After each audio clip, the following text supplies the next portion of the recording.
Zaten mizah diyorlar lan. Ne diyorlar?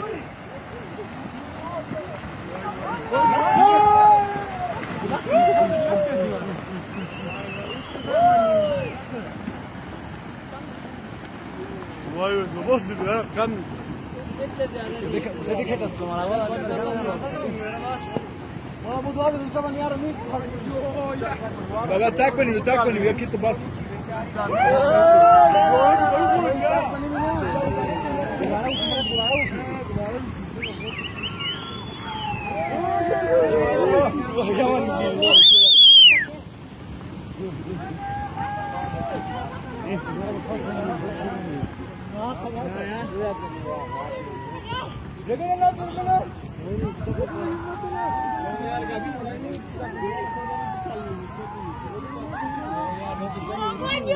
Yarın da onu giyin. Yarın buraya git.